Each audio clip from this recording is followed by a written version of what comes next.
Hello everyone, this is Rajneesh Kumar Jha from Integrated Masters of Physics, IIT Roorkee.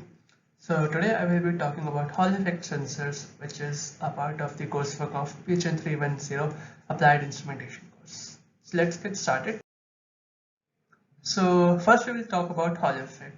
So what is Hall effect? Hall effect refers to the phenomena of appearance of potential voltage across the transverse direction of a conductor when or even a semiconductor or any other material when we apply to it a constant current flowing in one direction and a uniform magnetic field perpendicular to the direction of flow of current. And by studying the variation of the Hall voltage appearing across the transverse direction with the magnetic field and current, we can deduce various properties of the material, and further we can exploit these properties and this variation to use it as sensor. So talking about Hall coefficient and charge carriers, when we study Hall effect, we have a constant here, which is defined as the ratio of the electric field that develops due to the combined effect of current flowing and the magnetic field perpendicular to it. So this is given as this electric field divided by the current density and the magnetic field. So this comes out to be 1 over Ne, which is inverse of the charge carrier density. So when we talk about the Hall coefficient, we take into consideration the sign of the charge as well. So for materials wherein the charge carriers are negative, like in metals we have electrons, so in that case the Hall coefficient will be negative, and in cases where the majority charge carriers are positively charged, such as holes in semiconductors, p-type specifically, the Hall coefficient will be positive. So that's about Hall coefficient. Next we have this expression which shows the variation of Hall voltage with respect to the applied magnetic field and the current flowing through these material. So we see that the Hall voltage is both linear in both the current and the magnetic field applied, and the constants are the Hall coefficient defined before and the thickness of the material T. Yeah. So this T is the thickness of the material and R is the Hall coefficient. B and I denote magnetic field and current respectively, and H is the Hall voltage, and this is the Hall coefficient. And by mainly exploiting this relation, we can uh, use this as a sensor because of the highly linear relation between Hall voltage and magnetic field. Further, we can use a Hall coefficient and the conductivity of the material to calculate the mobilities of the charge carrier as well. So what we can say is that using Hall effect phenomena, we can deduce many different properties of the material, and we will see further how in different applications we can use it as sensor as well. So what Hall effect sensor is all about? A Hall effect sensor basically detects the presence of magnetic field using the Hall effect phenomena. To do so, we measure the corresponding Hall voltage after applying a current to the material, and the Hall voltage, which shows linear variation with the applied magnetic field. We measure it and study that variation for different applications. So they are also different from inductive sensors, as they can even detect static magnetic fields in comparison to inductive sensors, which primarily detect varying magnetic fields and cannot detect static magnetic fields. Also, since Hall effect depends on mobilities of charge carriers, materials like gallium arsenide and graphene are used in Hall effect sensors. So the working of Hall effect sensors. Uh, First, we have a material, a thin metallic strip or any other suitable material. We apply potential difference across it so that current flows through it. And as current flows through it, in case of conventional current, if we consider electrons as charge carriers, electrons will flow in this direction from right to left. And if we apply a magnetic field like this, south in this direction, or magnetic field lines pointing in the upward direction, so the negative charge carriers will settle downward, and positive charge carriers, if there are any, will settle in the upward direction.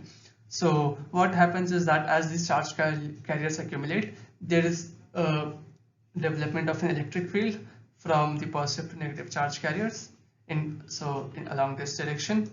So As this potential difference develops, it reaches an equilibrium value, and at that value we call it the Hall voltage. And this Hall voltage developed is proportional to both the current applied and the magnetic field acting. So the next we have types of Hall effect sensors. We have majorly two types of Hall effect sensors on the basis of the application.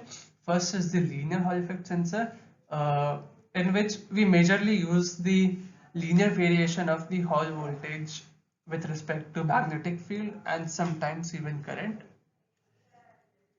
So, and in this case, these sensors can detect both AC and DC magnetic fields, and they are typically designed to operate in a specific range of magnetic field strengths and are quite sensitive to temperature changes as well. The next type is switch sensors, where the Hall effect switch sensors are specifically designed to detect the presence or absence of magnetic field, and based on that they provide a digital output signal that switches between two states on and off, and depending on whether the magnetic field is present or not.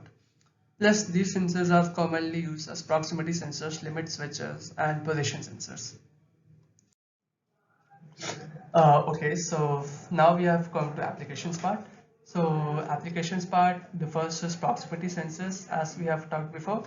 So they can detect the presence of a material nearby with respect to the sensor by measuring the changes in the magnetic fields caused by the presence of anything that is nearby to the sensor.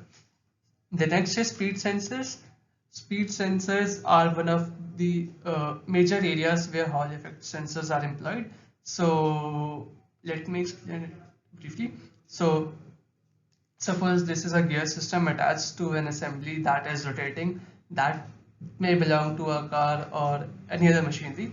So as this thing rotates, we have Hall sensor colored orange here, and this is the magnetic field applied by a magnet or some other means, maybe an electromagnet.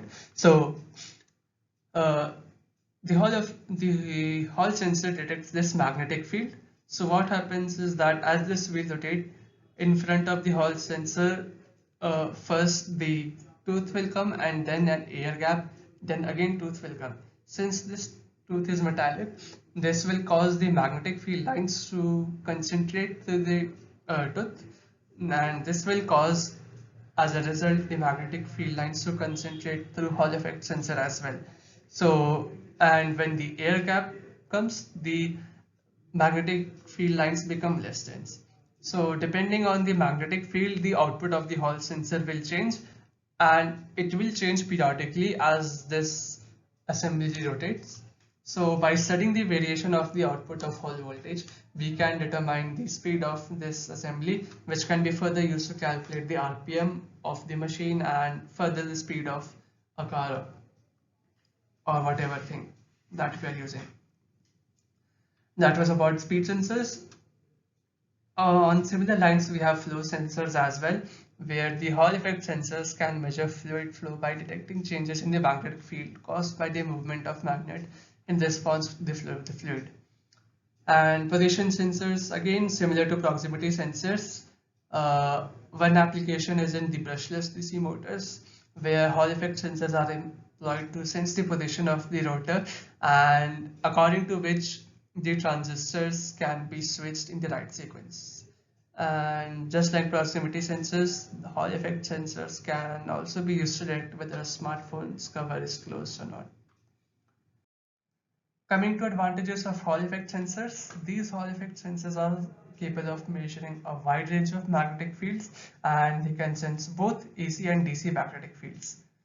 Besides that, they are sensitive to both magnitude and orientation of the field, and hence can be used to construct magnetometers to detect the complete vector magnetic field.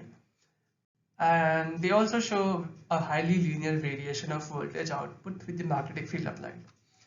Moreover, they are less prone to failure than mechanical switches when used in switching application, and further can be used at higher frequencies as well as compared to their mechanical counterpart. And they have some limitations as well, such as Hall effect sensors are sensitive to external magnetic fields, which cause inaccuracies due to interference. And to avoid this, shielding or other protective measures may be necessary. Hall effect sensors are also sensitive to temperature changes, which can affect their accuracy and also induce nonlinearity errors. So in that regard, calibration or temperature compensation may be required to address this issue.